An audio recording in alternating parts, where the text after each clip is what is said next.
But on our way out, there is one thing that we want to swing by and grab. And I do not remember if it is down here or exactly where it is. There should be another platform that we can jump to.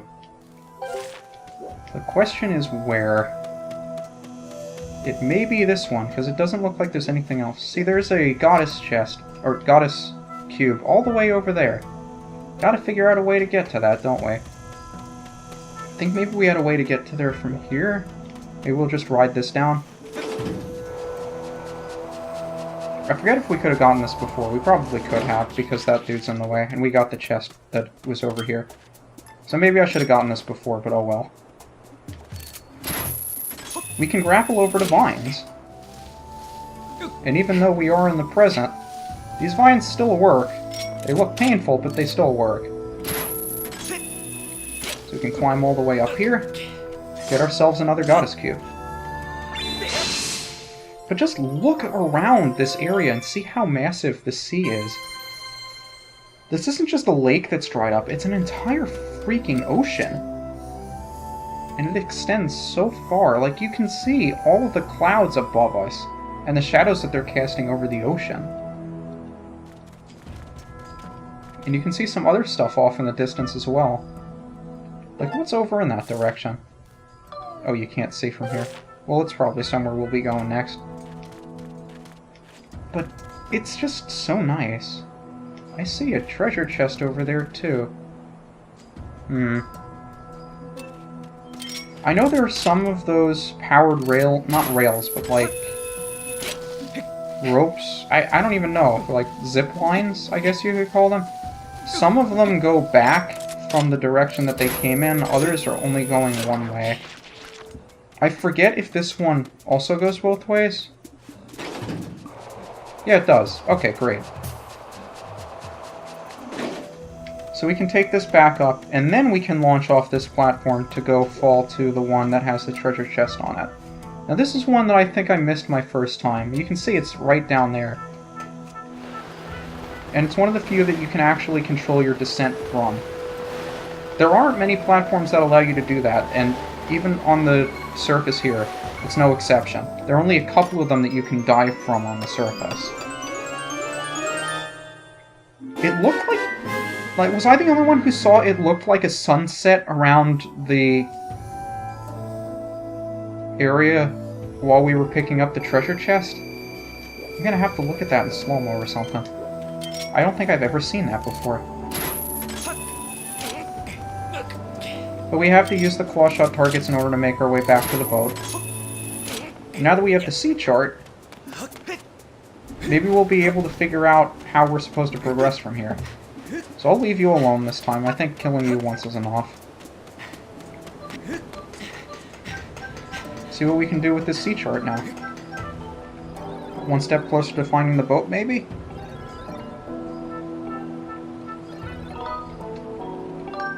Let's go.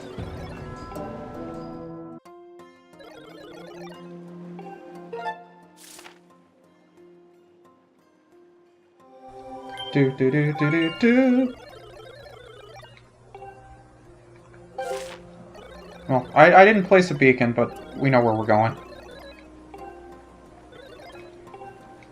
So I'm not sure if this area wasn't available to us before, or we just, like, could have gone there at any point. I think we have to visit here and get the sea chart before we can go.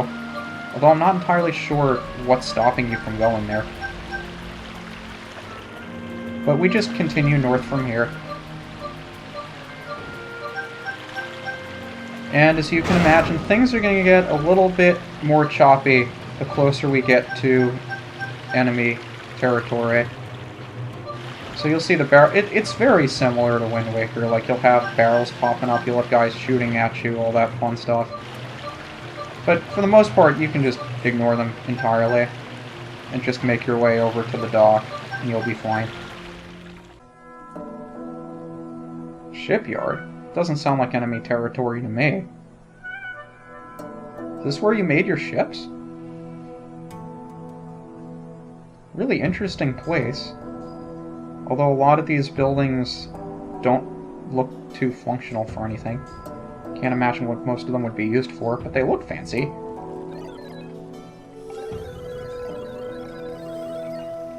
Oh, so this is where all the workers live. You lived all the way away from them?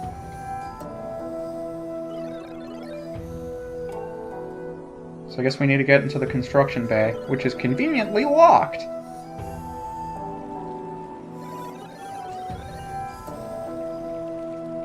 But at least we can use the minecart tracks to go from one to the other.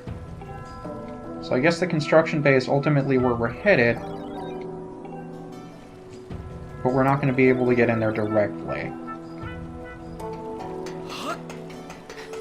And of course, over here is another bird statue and another drop point. I don't know if I need to still collect more lizard tails, but I guess I can fight them for old time's sake. I used the B button for my shield, because I'm an idiot.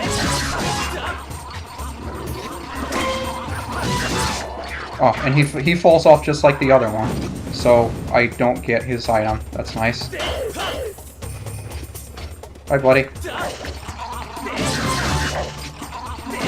You fall off too? Wonderful. So I fight both of them, claiming that I want a lizard tail, and I knock both of them off the side, and neither one gives me a lizard tail.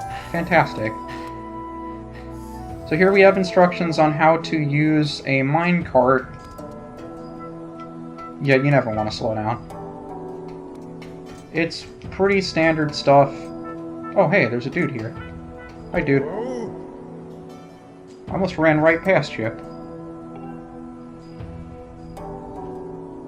Yep, just read it. Already did. Okay. You tell me anything else? Oh, poor guy. At least you have some use. Yeah, we'll come back to talk to him a little bit later. It may be immediately after this, I don't know. But this is a minecart minigame!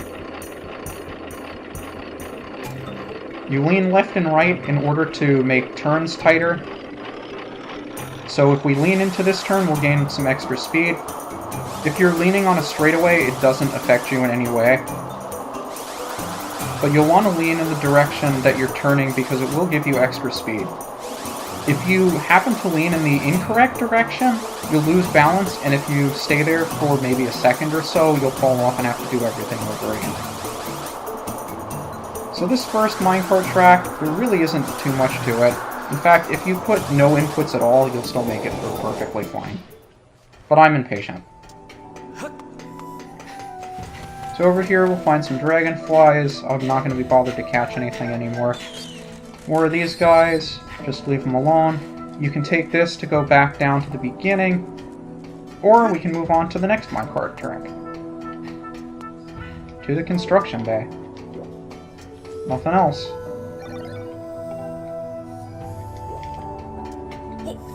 And chances are, if you've played this game before, this is the track that you're most familiar with. So it's very similar to the last one, except there are a lot more hazards, and you can be sent around in multiple directions or sent flying off. Like, for the instance, over here, see a giant X sign up ahead? You want to avoid that one if at all possible. So there are going to be a couple of those around here, and also a few jumps. I'm not sure exactly how to take those in order to maximize your speed, because I never know exactly when to jump for those.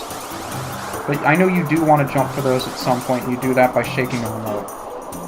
Also, if you take the left path, and this will be more important later, you can keep your speed over here, and that allows you to approach this straightaway with greater speed than if you had taken the left. It's very crucial for a later thing. And I'm probably going way faster than I need to be going.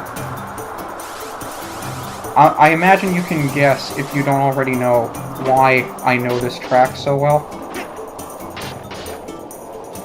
Because we will be back here later. Money and hearts we don't need. Save statue, probably know what's up. But, last stop, construction bay. Sounds like fun to me. Maybe we'll find what we need in here.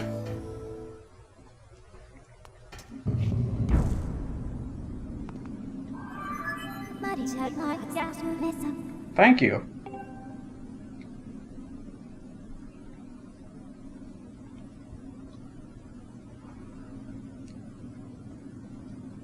I don't know what I expected.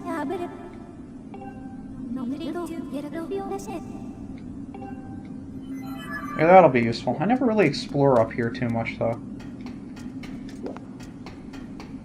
There's a little dude over here. I wonder if we can get up this. Probably not. Nope. Is there a claw shot target up there, maybe? We can get up there? It looks like there's stuff up there. Any signs on the walls we can read? Interesting stuff. They had track inspections back in the day. Well, I guess somebody didn't get that memo. Doesn't seem like there's anything around here, though.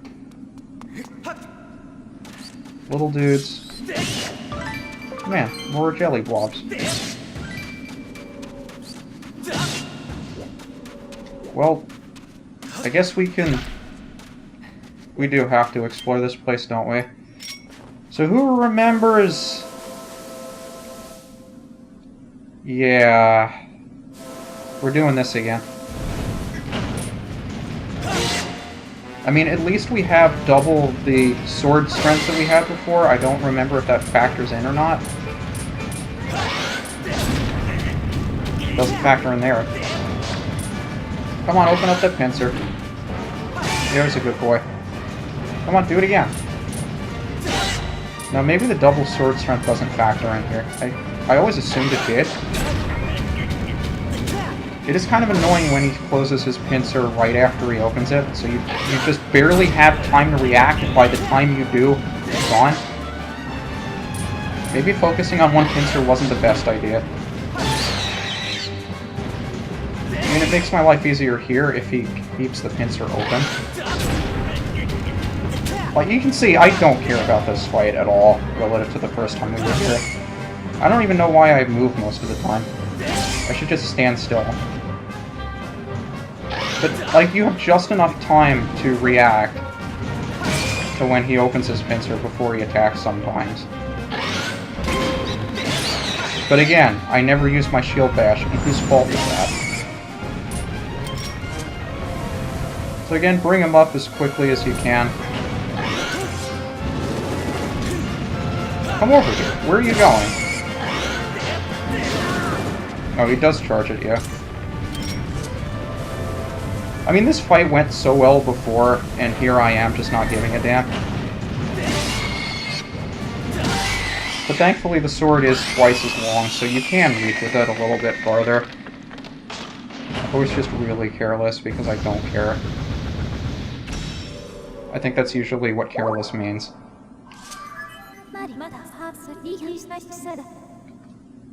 Appears that way, yes. I would estimate that too.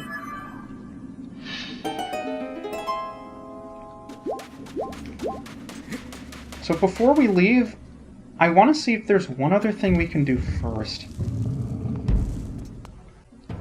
Because now that we've gone through this area once, I think we may be able to do it. And this time, no, I will not be fighting you. You can chase me all you want, I'm not going to fight you. If that Goron is down here, maybe we can do it now. Fun. Fun sounds good to me. So this Goron will let you participate in a minecart race, where if you beat a certain time, you can get a prize. Now there are two courses that we can take, Heart-stopping and Scary. Heart-stopping is the one that'll give you the best reward.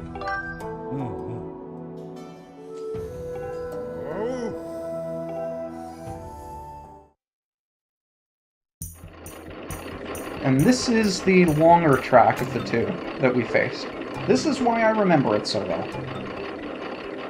So, I kind of apologize for showing the same thing twice, so close to each other. But here, you want to take... Why? I don't know why. Like, I was holding to the right, and it turned me to the left. I have no idea why. Was my momentum holding me there that long? That has never happened to me before. I've raced this like 40 or 50 times. That has never happened to me before. Let's try it one more time.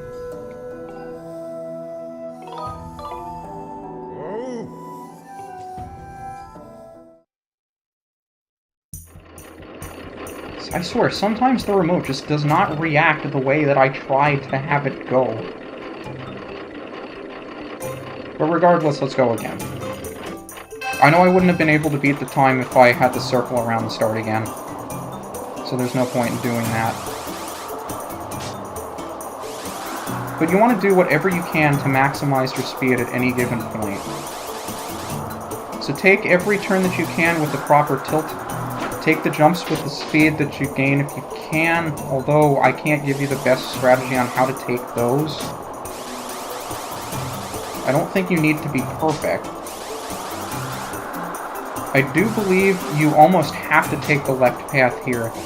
For the same reason I mentioned the first time we were through here, if you get through this path, you can maintain a significant portion of speed that you would have lost if you went down the right side. So you can see how fast we're going down that particular straightaway, and you lose a crap ton of speed there too.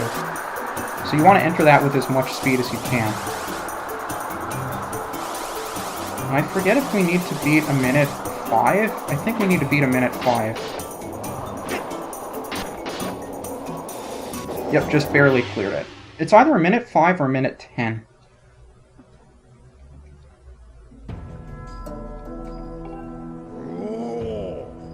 But you gotta have some serious practice on that track.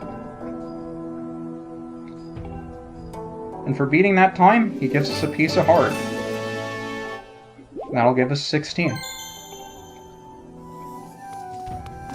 So with all of that out of the way, we've completely forgotten what it was we came to Skipper's Retreat for. Maybe it's... Actually, we know what we went to Skipper's Retreat for, but we didn't find anything on the shipyard, so where are we supposed to go from here? Like, we found absolutely nothing here.